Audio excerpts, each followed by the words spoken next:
بسم اللہ الرحمن الرحیم۔ آج ہم اللہ تعالیٰ کے متعلق عقیدہ اپنا سنیں گے کہ ہمارا رب کے بارے میں عقیدہ کیا ہونا چاہیے۔ سب سے پہلے یہ بات سمجھ لیں کہ عقیدہ یہ بنیادی بات ہے۔ جب بندہ مسلمان ہوا اس کے بعد سب سے پہلے جو اس پر فرض ہے علم، وہ ہے عقائد کے متعلق کہ میرا عقیدہ کیا ہے رب کے بارے میں اللہ کو کیا کہہ سکتا ہوں، کیا نہیں کہہ سکتا۔ میرا عقیدہ انبیاء کے بارے میں کیا ہے، فرشتوں کے بارے میں کیا ہے، اس جہان کے بارے میں کیا ہے، جنت دوزخ کے بارے میں کیا عقیدہ ہے۔ ان سب کو صحیح طریقے سے ماننا یہ ہم سب پر ضروری ہے۔ سب سے پہلے اللہ تعالیٰ کے متعلق ہمارے عقائد کیا ہیں، آج ہم یہ سنتے ہیں۔ نمبر 1، اللہ ایک ہے۔ اس کی دلیل کیا ہے؟ خود ارشاد فرماتا ہے قُلْ هُوَ اللَّهُ أَحَدٌ، اس کا کوئی شریک نہیں۔ وہ خود ارشاد فرماتا ہے وَإِلَٰهُكُمْ إِلَٰهٌ وَاحِدٌ لَا إِلَٰهَ إِلَّا هُوَ، نہ ذات میں، نہ افعال میں، اور نہ ہی صفات میں، اور نہ ہی احکام میں اس کا کوئی بھی شریک نہیں ہے۔ حکم میں بھی اس کا کوئی شریک نہیں ہے۔ خود ارشاد فرماتا ہے وَلَا يُشْرِكُ فِي حُكْمِهِ أَحَدًا،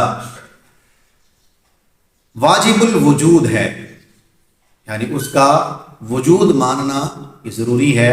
وہ ہے، وجود اس کا یعنی اللہ ہے۔ وجود سے مراد یہ جسم نہیں، وجود سے مراد کہ ایک چیز ہے، جیسے ہوا ہے لیکن اس کا جسم، اس کا کوئی حیت وہ نہیں ہے، لیکن وہ ہے۔ ایسے ہی اللہ کو بھی ماننا کہ اللہ ہے۔ کیسا ہے وہ بھی ہم آگے سنتے ہیں۔ یعنی اس کا وجود ضروری ہے، اس کو ماننا یہ ضروری ہے کہ اللہ ہے۔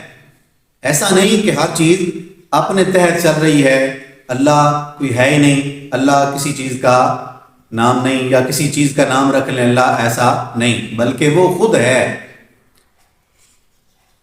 قدیم ہے، ہمیشہ سے ہے، اور ازلی ابدی ہے، اور ہمیشہ رہے گا۔ وہی اس کا مستحق ہے کہ اس کی عبادت کی جائے۔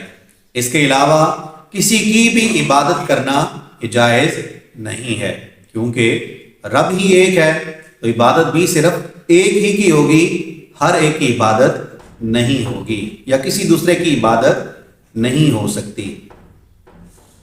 وہ بے پرواہ ہے، کسی کا محتاج نہیں، اور تمام جہان اس کا محتاج ہے۔ وہ بے پرواہ ہے، جس کے ساتھ جو چاہے جیسے چاہے کرے، کسی کو مجال نہیں کہ آگے سے دم مارے۔ چاہے وہ نیک آدمی کو بیمار کر دے، چاہے نیک بندے کو بیماریوں میں مبتلا رکھے، چاہے برے آدمی کو صحت دے، تندرستی دے، مال دے، وافر مقدار میں دے، وہ جو دعا کرے وہ اللہ قبول کر لے۔ کسی کو مجال نہیں کہ وہ دم مارے، کیونکہ وہ بے پرواہ ہے، جو چاہتا ہے جیسے چاہتا ہے وہ کرتا ہے۔ کسی کی مجال نہیں کہ اس کے سامنے کوئی دم مار سکے۔ ہاں، ہم محتاج ہیں، وہ کسی کا محتاج نہیں ہے کہ ہم اس کی عبادت کر رہے ہیں تو وہ رب ہے، اگر ہم اس کی عبادت چھوڑ دیں گے تو وہ رب نہیں رہے گا، ایسا نہیں ہے۔ بلکہ ہم جتنی بھی مخلوق ہے ساری کی ساری اللہ کی محتاج ہے، لیکن اللہ کسی کا محتاج نہیں ہے۔ اس میں بہت سارے پہلو اور بھی نکلتے ہیں، جس طرح فوت ہو جائے کوئی بندہ تو عورتیں شروع ہو جاتی ہیں، یا بندے شروع ہو جاتے ہیں جی نیک بندہ تھا، نیک بندوں کی اللہ کو بھی ضرورت ہے، آگے بھی ان کی ضرورت ہے۔ ایسا اللہ محتاج نہیں کسی کا، وہ ضرورت مند نہیں کسی کا۔ اس طرح کی بات کرنا یہ کفر تک پہنچا سکتی ہے۔ تو اللہ کو محتاج نہیں بتا سکتے، بتائیں گے تو اپنا ہی نقصان کریں گے، اللہ کا کوئی نقصان نہیں ہے۔ بندہ کافر ہو جائے گا جو اللہ کو محتاج مانے کسی بھی صورت میں، کیسے بھی۔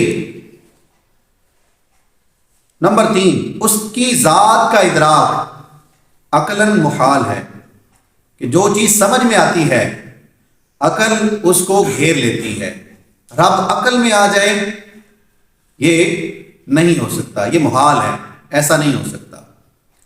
البتہ اس کے افعال کے ذریعے سے اجمالاً اس کی صفات، پھر ان صفات کے ذریعے سے معرفت ذات حاصل ہو سکتی ہے۔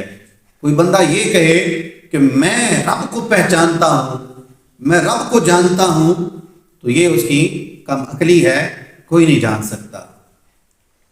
ہاں، اس کی صفات کو بندہ پہچان سکتا ہے کہ یہ رب ہے، جیسے رحمان اس کی صفت ہے، رحم کرنا اس کی صفت ہے، تو اب اس صفت سے اندازہ لگایا جا سکتا ہے بندہ کہ اللہ پاک کس قدر مہربان ہے، وہ کیسی ذات ہے، یوں بندہ کر سکتا ہے۔ اس کی ذات تک کوئی بندہ پہنچ نہیں سکتا کہ اس کی ذات ایسی ہے، وہ خود ایسا ہے، ایسا کوئی نہیں پہنچ سکتا۔